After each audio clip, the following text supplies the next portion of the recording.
வணக்கம். தமிழ்நாட்டில் சட்ட ஒழுங்கு எந்த மாதிரி செயல்பட்டு இருக்குன்னு பாருங்க.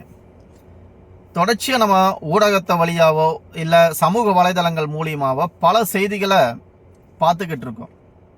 அப்படித்தான் நேத்து சமீபத்தில் நடந்த அந்த கிருஷ்ணகிரி மாவட்டம் ஊத்தங்கரையில 30க்கும் மேற்பட்ட குடும்பங்கள் அந்த கிராமத்துல வசிக்கிறாங்க. அவங்க திமுகவுக்கு வாக்களிக்கல அப்படிங்கிற ஒரே ஒரு காரணத்துக்காக திமுகவோட ஊராட்சி மன்ற தலைவர் அங்க ஆட்களை திரட்டிட்டு போய் அந்த கிராமத்துக்கு குடிநீரே இருக்கக்கூடாது அப்படின்னு சொல்லி அந்த தண்ணீர் தொட்டியை அடிச்சு உடைக்கிறார். அங்க இருக்கிற குழந்தைகள் இவங்க எல்லாமே அந்த குடிநீர் தட்டுப்பாடு ஏற்பட்டு ரொம்ப சிரமத்துக்கு உள்ளாயிருக்கிற போது அங்க இந்திய ஜனநாயக வாலிபர் சங்கத்தை சேர்ந்த ஒரு நபர் போய் அந்த திமுக நிர்வாகி மேல ஒரு புகார் ஒன்று காவல்துறையில கொடுக்கிறார். அந்த புகாரை எடுத்துக்கிட்ட காவல்துறை முறையா திமுக நிர்வாகி மேல நடவடிக்கை எடுத்திருக்கணும்.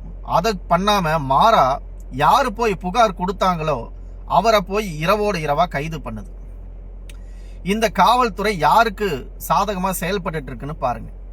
இதே மாதிரிதான் தொடர்ச்சியா நம்ம வாக்கு எண்ணிக்கையெல்லாம் முடிஞ்சதுக்கு அப்புறம் அந்த ஸ்ட்ராங் ரூம்னு சொல்லுவாங்க, அந்த ரூம்ல போய் அந்த பெட்டிகளை உடைச்சு கள்ளத்தனமா ஓட்டு போட்ட திமுகவை சேர்ந்த நபர்களை கையும் களவும் பிடித்து அது சமூக வலைதளங்கள் மூலியமா ஊடகத்து மூலியமாவோ எல்லாத்துக்குமே ஆதாரப்பூர்வமா நம்ம கொடுத்தும் கூட இந்த காவல்துறை அவங்க மேல எந்த ஒரு நடவடிக்கையும் எடுக்கல. இதுதான் சட்ட ஒழுங்கு தமிழ்நாட்டில். இதெல்லாம் போக இந்த ஐடி படிக்கிறாங்கள பசங்க, அவங்களுக்கு தெரியும் அவங்க ஐடி படிக்கிற எவ்வளோ அந்த பணிச்சுமை எவ்வளோ இருக்கும், அதில் ஸ்ட்ரெஸ் எவ்வளோ இருக்குன்னு நம்ம பொதுவாக நிறைய ஐடி வேலை செய்கிற பசங்களை நம்ம நிறைய பார்த்துருக்கோம். அந்த இளைஞர்களை எல்லாத்தையும் பார்த்துருக்கோம். அவங்களையெல்லாம் கொச்சைப்படுத்தும் விதமா இந்த திமுகவை சேர்ந்த செந்தில் சோத்தில் உப்பு போட்டு திங்கிற மாதிரி இருந்துச்சுன்னா யாருமே இதை மறந்துருக்க மாட்டாங்க.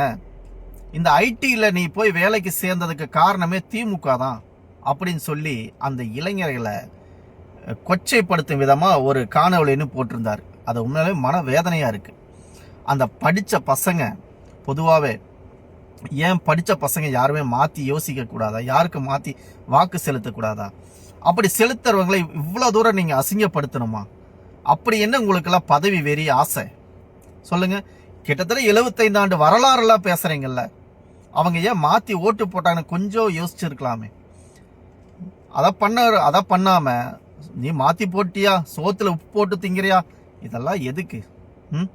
தொடர்ச்சியா இந்த மாதிரி கேவலமான அரசியல் பண்றது உண்மையிலுமே கேவலமா இருக்கு. நம்ம தொடர்ச்சியா பார்த்தோம். வாக்கு எண்ணிக்கை போது ஓட்டு போடுற அன்னைக்கு எங்க ஊர் கிராமத்துல எல்லாம் பாத்தீங்கன்னா பிரியாணி செஞ்சு போடுறாங்க, ஒரு பக்கம் மது வாங்கி கொடுத்துட்டு இருக்காங்க, ஒரு பக்கம் பணம் கொடுத்து வாக்கு செலுத்துறாங்க. ஆனா என்னதான் இந்த தடவை மக்கள் பணம் வாங்கியிருக்கலாம், மது அருந்தி இருக்கலாம், பிரியாணி சாப்பிட்டுருக்கலாம், ஆனா யாருக்கு வாக்களிக்கணும்னு தெளிவா தெரிஞ்சு வாக்களிச்சிருக்காங்க. இவங்க திமுகவோட ஆட்சியை அறவே அகற்றணும் அப்படின்னு வாக்களிச்சிருக்காங்க மக்கள். இதை கண்கூட எல்லா பக்கம் பார்த்தேன். தலைவர் விஜய் அவர்கள் கட்சி ஆரம்பிச்சப்போ இவரெல்லாம் நேற்று முளைச்ச காளான், இவரெல்லாம் நிலைப்பாரா அப்படி இப்படிலாம் பேசிட்டு இருந்த பல பேர் பரவாயில்லைங்க, 234 தொகுதியிலே வேட்பாளரை போட்டு எல்லா பக்கம் பூத்துக்கு ஆள் போட்டிருக்காரு அப்படின்னு விஜய் ஒரு கணிசமான வாக்கு வாங்குவார்னு அவங்க வாயாலேயே சொல்ல வச்சிருக்காரு. இதுதான் வெற்று விளம்பரம் இல்லாம, வெற்று வாய் சவடால் விடாம மௌன புரட்சியாவே சில பக்கம் சம்பவம் பண்ணியிருக்காங்க நம்ம தாவேகா தொண்டர்களும் சரி, நண்பர்களும் சரி, நிர்வாகிகளும் சரி, களத்தில் நின்று விளையாண்டுருக்காங்க. இது யாராலையும் மாற்ற முடியாது. மே 4 குறித்து வச்சுக்கோங்க. மே 4 ஆட்சி அதிகாரம் இத்தனை காலமும் உங்க கையில இருந்ததுனால தான் தமிழ்நாட்டை ஆட்டி படைச்சிங்க. இனிமேல் அது ஒரு காலம் நடக்காது.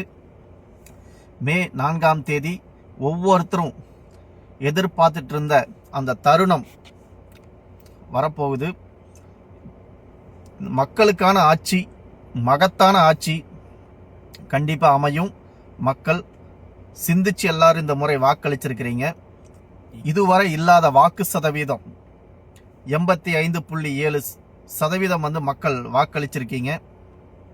இது தமிழ்நாட்டில் இதுவரை 1951 இருந்து இந்த கட்சிகள் வாக்கு செலுத்துகிற முறை வந்தாலுமே அதிலிருந்து இப்போ வரைக்குமே 2020 போன தேர்தல் வரைக்குமே 78 தாண்டல. அந்த 78 பார்த்தீங்கன்னா 2011 நினைக்கிறேன். 2011 அம்மையார் ஜெயலலிதா தனிச்சு போட்டிட்டாங்க பார்த்தீங்களா, அப்போ அந்த 78% விழுந்துச்சு அந்த வாக்கு. அதுக்கப்புறம் 85 விழுக்காடு இந்த முறை மக்கள் வாக்களிச்சிருக்காங்க. பெரிய மாற்றத்தை எதிர்பார்த்து கண்டிப்பாக மே 4 மாற்றத்திற்கான ஆட்சி, மக்களுக்கான ஆட்சி கண்டிப்பாக அமையும். நன்றி. இவங்க பேசுனதை பற்றி நீங்கள் என்ன நினைக்கிறீங்க அப்படிங்கிறத மறக்காமல் கமெண்ட்டில் சொல்லுங்கள். நன்றி.